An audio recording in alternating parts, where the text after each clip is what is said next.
With a detailed agent directory you won't find anywhere else, Homes.com is the only place to find the in-depth info home shoppers want. Very in-depth info. Looking for a listing agent's contact info? We've got it. The agent with the most sales in your price range? Easy. Specialized agents with all the up-to-date info on your dream neighborhood? We'll know them. A Pisces who enjoys long walks on the beach? You've got other sites for that. Homes.com. We've done your homework. From coast to coast, unlock adventure at Red Lion Hotels by Sonesta, where restful sleep, friendly service, and local knowledge await. Whether for business or pleasure, spend less and make more of every trip. When you sign up for the Sonesta Travel Pass, you'll get their best rates instantly. Go to Sonesta.com to book your stay and unlock their best rates with Sonesta Travel Pass. Here today, roam tomorrow. Join now at Sonesta.com. Terms and conditions apply.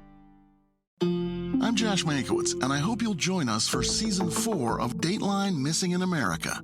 In each episode of Dateline's award-winning series, we will focus on one missing persons case and hear from the families, the friends, and the investigators, all desperate to find them.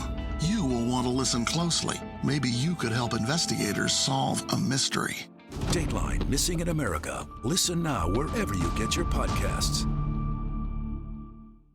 You're listening to DNA ID, brought to you by AbJack Entertainment. Be sure to check out some of the other great true crime podcasts from this network, including The Murder in My Family, Missing Persons, Scene of the Crime, Zodiac Speaking, Beyond Bizarre True Crime, and Campus Killings. All of these podcasts are available for you to binge on right now, wherever you listen to podcasts. Subscribe where you're listening to this podcast so you don't miss an episode.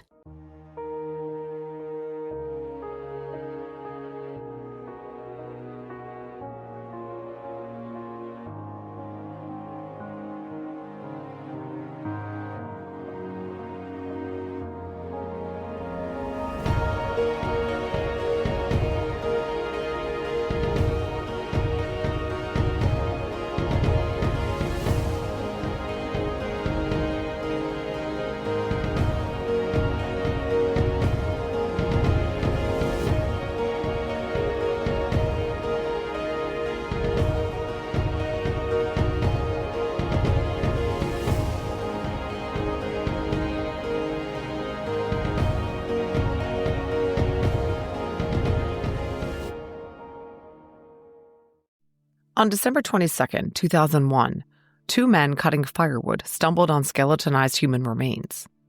This was on a parcel of private property near a remote dirt oil well road at 2931 Trump Avenue Southeast, near Waynesburg Drive Southeast in Canton Township, Ohio.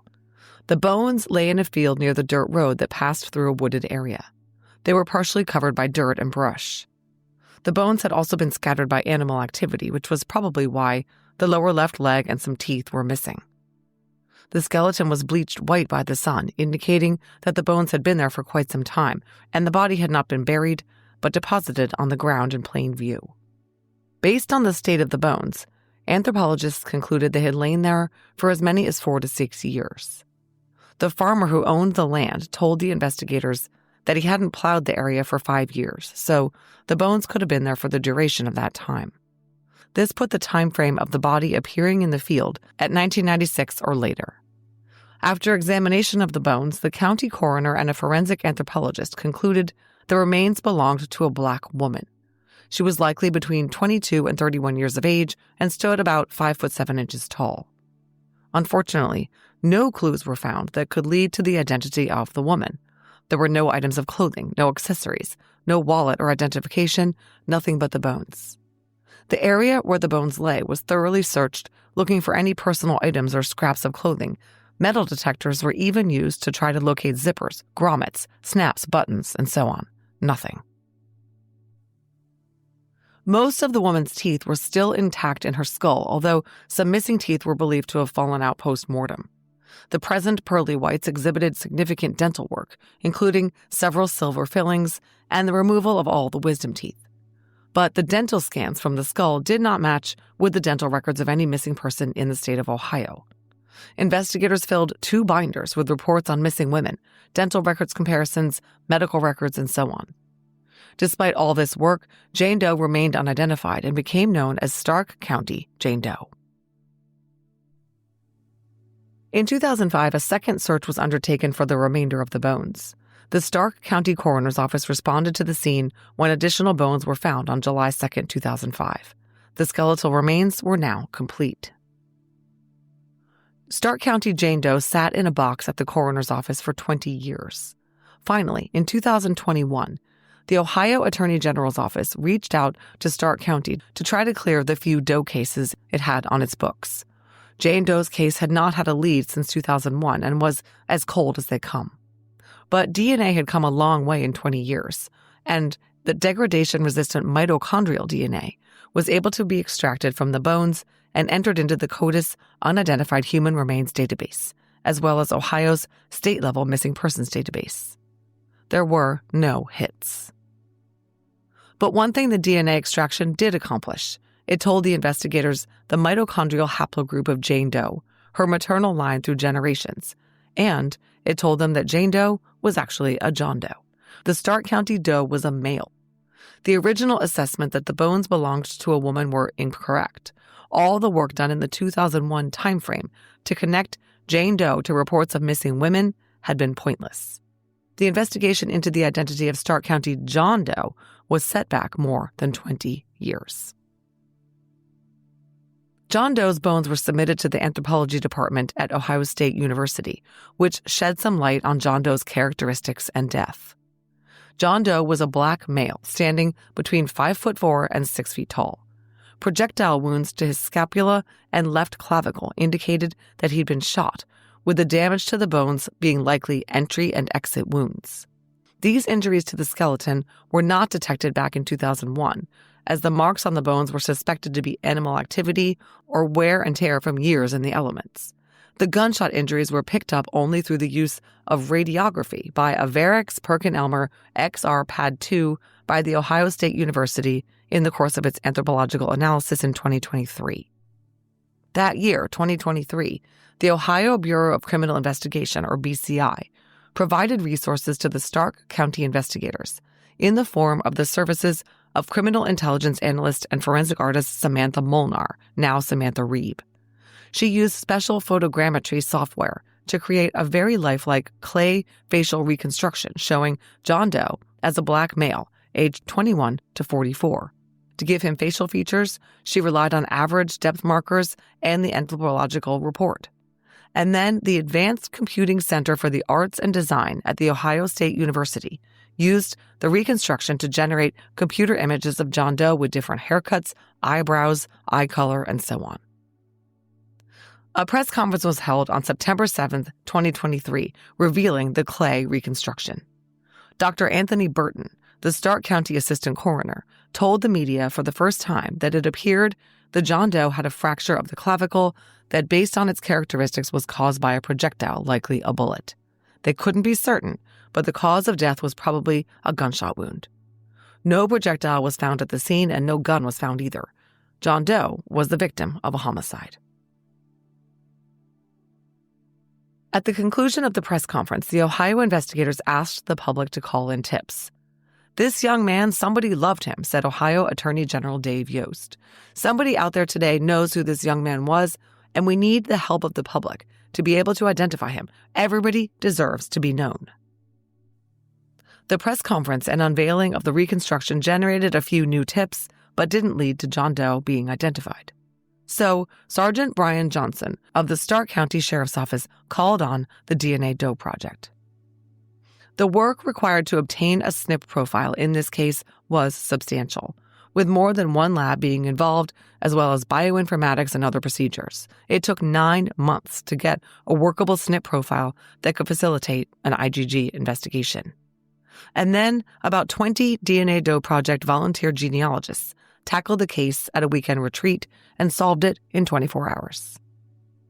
The DDP was unable to share with me exactly what they found when they entered John Doe's SNP profile into the open-source databases, both Family Tree DNA and GEDmatch. But I learned that when they entered John Doe's profile into the databases, they found a first cousin and 2 fourth cousins on one side of his family tree and a third cousin on the other side.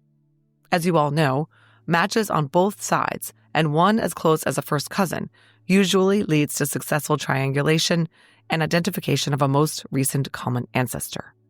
Then, building down from the most recent common ancestor level, the genealogists were able to identify where in the tree John Doe likely fit in. As I said, the whole thing only took about a day. When they told me they had a name for our John Doe, I was ecstatic, Sergeant Johnson told News 5 Cleveland. 2 surviving daughters of the suspected John Doe gave DNA samples to confirm the remains belonged to their father.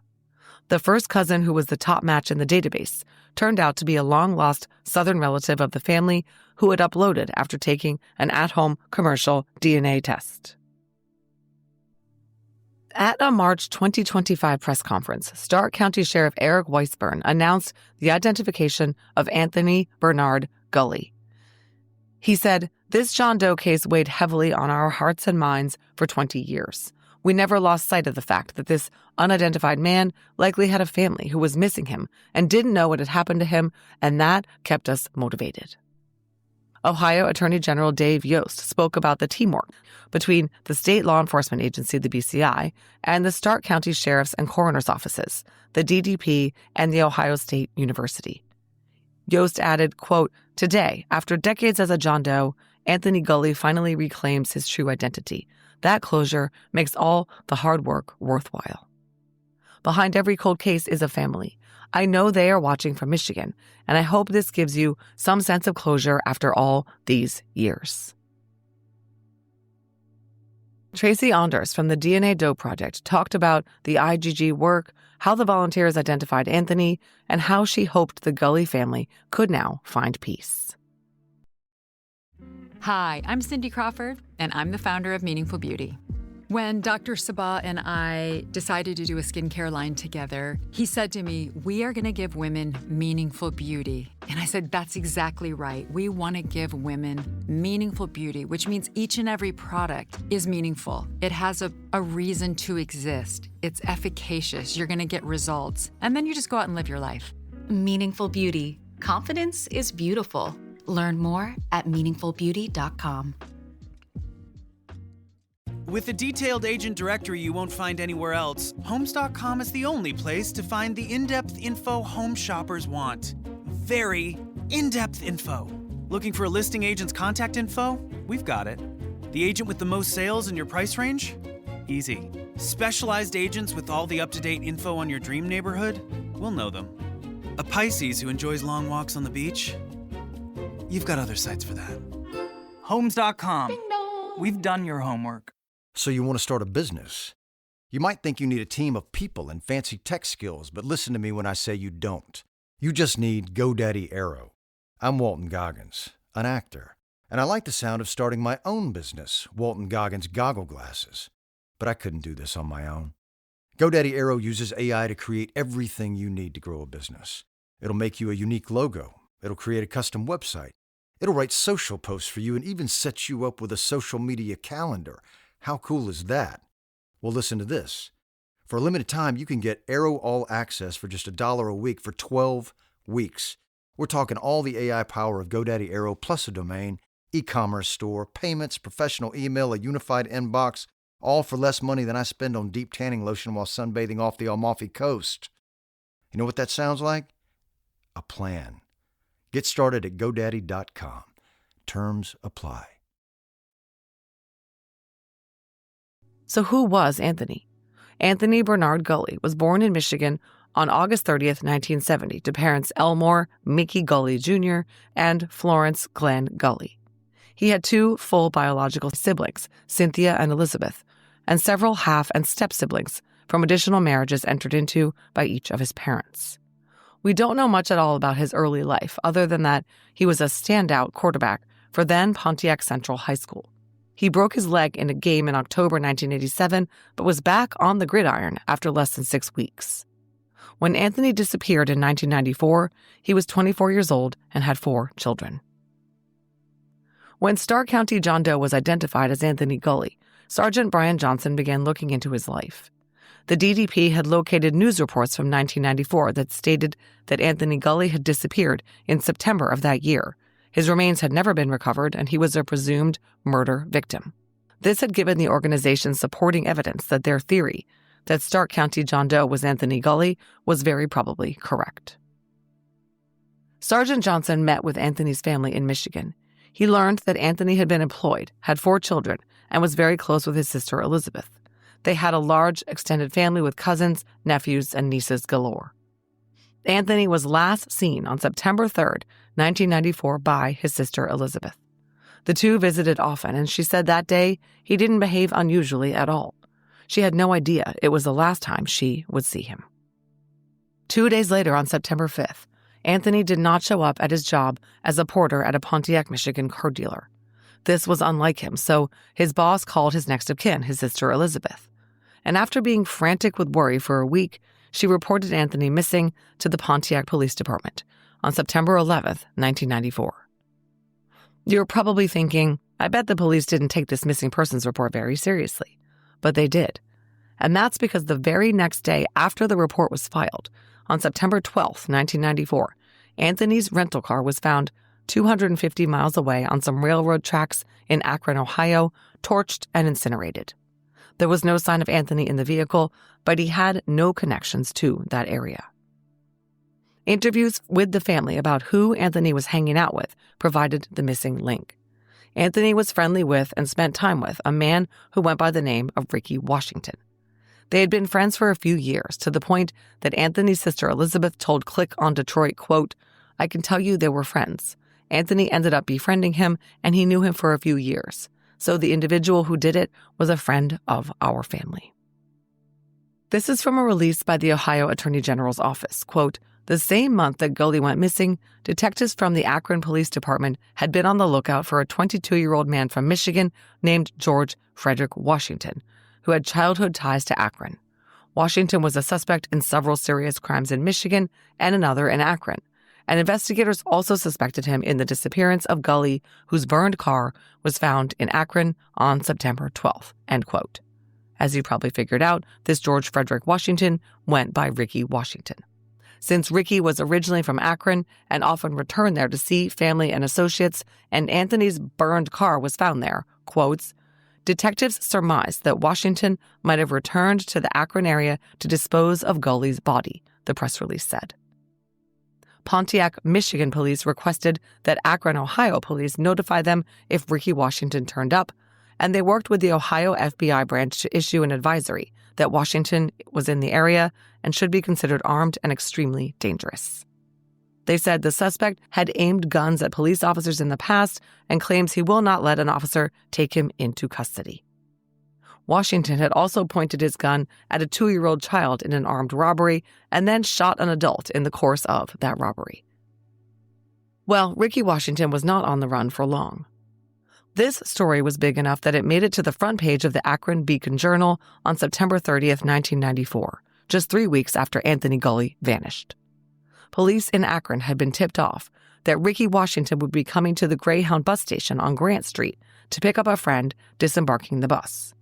As soon as he spotted the 6 SWAT officers waiting for him, he started running, reaching into his waistband at the same time.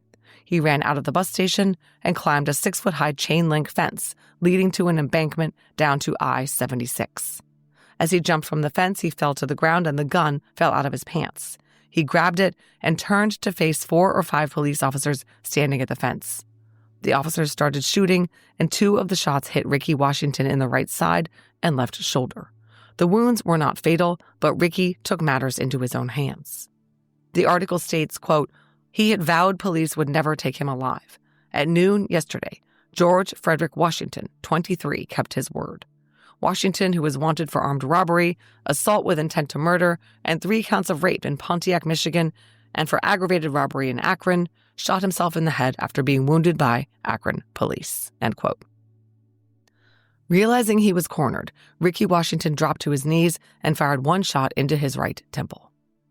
The article continues, quote, detectives in Pontiac said they believe that Washington murdered Anthony Gulley and brought the Pontiac man's body to Akron and Gulley's car and dumped the body in a lake. So remember, that was all in 1994. Contemporary investigators believed Anthony was killed by his friend and associate Ricky Washington, but they were never able to find his body, only finding his torched car. 2024 investigators were now trying to figure out what exactly happened to Anthony Gulley. Why did contemporary investigators believe he ended up in a lake when in fact that was not the case at all? Stark County Sheriff's Detective Sergeant Johnson was able to find one report from the Pontiac police, which had disbanded in 2010. The report was located in the archives of the Oakland County Sheriff's Office, and in that report was an answer. Another associate of Ricky Washington's and Anthony Gulley's had witnessed the murder. It took place at a birthday party in a hotel room in Pontiac on the night of September 3rd, 1994. The witness said Ricky Washington shot Anthony, drove him and his car to Akron, and said he dropped his body in a lake. Well, clearly that wasn't true. Anthony lay by that old oil well road in rural Stark County for 7 years until his body was discovered in 2001. By that point, Akron police had long since stopped looking for Anthony, and then the Stark County Doe was labeled a female. There was no reason for Ohio authorities to consider that he might be their Doe. The Gulley family had been told all about this murder back in 1994. Detectives believed they knew who had murdered their loved one. They just didn't know where his body was. As Elizabeth Gulley put it to Click on Detroit, quote, "Nothing was proven, but there was speculation." Hi, I'm Cindy Crawford, and I'm the founder of Meaningful Beauty. When Dr. Sabah and I decided to do a skincare line together, he said to me, "We are going to give women meaningful beauty." And I said, "That's exactly right. We want to give women meaningful beauty," which means each and every product is meaningful. It has a reason to exist. It's efficacious. You're going to get results. And then you just go out and live your life. Meaningful Beauty. Confidence is beautiful. Learn more at meaningfulbeauty.com. With a detailed agent directory you won't find anywhere else, Homes.com is the only place to find the in-depth info home shoppers want. Very in-depth info. Looking for a listing agent's contact info? We've got it. The agent with the most sales in your price range? Easy. Specialized agents with all the up-to-date info on your dream neighborhood? We'll know them. A Pisces who enjoys long walks on the beach? You've got other sites for that. Homes.com. We've done your homework. So you want to start a business? You might think you need a team of people and fancy tech skills, but listen to me when I say you don't. You just need GoDaddy Aero. I'm Walton Goggins, an actor, and I like the sound of starting my own business, Walton Goggins Goggle Glasses. But I couldn't do this on my own. GoDaddy Aero uses AI to create everything you need to grow a business. It'll make you a unique logo. It'll create a custom website. It'll write social posts for you and even set you up with a social media calendar. How cool is that? Well, listen to this. For a limited time, you can get Aero All Access for just $1 a week for 12 weeks. We're talking all the AI power of GoDaddy Aero plus a domain, e-commerce store, payments, professional email, a unified inbox, all for less money than I spend on deep tanning lotion while sunbathing off the Amalfi Coast. You know what that sounds like? A plan. Get started at GoDaddy.com. Terms apply. The Ohio Attorney General's release stated of Anthony, quote, "The answers to when and how he died and why his body ended up in Canton, only to be discovered 7 years later, likely died with Washington in 1994, end quote. Police have stated that they do not believe Anthony Gulley was involved in anything nefarious when he was killed. We don't know what went down in that hotel room or why Ricky shot Anthony. I found a report about a probation violation in May 1994, in which a judge extended probation and electronic surveillance for an Anthony B. Gulley after a cocaine possession charge. But we don't know that the hotel room incident had anything to do with drugs or that newspaper piece even concerned the correct Anthony B. Gulley. Anthony's family only had positive things to say about him, including that he was not involved in any criminal activity. One odd little tidbit. As you heard, a painstaking search was undertaken for any clothing, shoes, or personal possessions on the location where Anthony was found in Canton Township. Not a scrap of anything was found. I asked the Stark County coroner, Dr. Ronald Rusnak, whether he believed Anthony's clothing could have disintegrated in the 7 years he lay out in the elements. We agreed it was highly unlikely. We thought there was a strong possibility that Anthony was deliberately dumped naked. Dr. Rusnak emailed me, quote, "I believe Ricky Washington was a known convict. He may have thought by removing clothing that he may remove evidence from the scene, as well as make identification more difficult," end quote. We know Ricky torched Anthony's car, almost certainly to destroy evidence. It sounds as though Ricky Washington was a hardened and ruthless killer who was determined not to return to prison. This next bit is all from the Canton Repository, a local newspaper in Canton, Ohio, where Anthony was found. Quote, "In a phone interview with the Repository, Anthony Gulley's daughter, Raven Williams, expressed gratitude to the sheriff's office for doing its job and not giving up. Williams, who was 3 years old when her father was killed in 1994, said she wants him to be remembered for the amazing person he was. He deserved justice, whether it came 2 years after or 30 years after," the Detroit resident said. "He had a beautiful soul. He had a family that loved him. He had a mom, a dad, sisters, brothers, cousins, kids. We want people to remember him as the beautiful person that he was and to not forget how amazing he really was, whether it's been 30 years since the last time someone saw him." She said that her memories of her father came from those who knew him. "He helped his family," Williams said. "He loved his children. I heard so much great stuff. I never really heard anything bad about him," end quote. The Detroit News spoke with Anthony's sister, Elizabeth Gulley, with whom he was, quote, she told the publication that, quote, "It was hard when he first came up missing, and it's still hard." She said Anthony's daughters, Raven and Yoshi, who were 4 and 3 when their dad vanished, were blindsided by the news that their father had been found after 30-plus years. Elizabeth continued, quote, "They're not well, and they're relying on their auntie to hold it together. I've been doing it for 30 years. I honestly don't know how much longer I can hold out." Elizabeth told News 5 Cleveland, "I always said, I pray before I go I can find out whatever happened to my brother. I wanted some answers. I wanted some closure." She finally had some with the finding of her brother, missing for 3 decades. "I shed a few tears, but it was more of, finally," she said.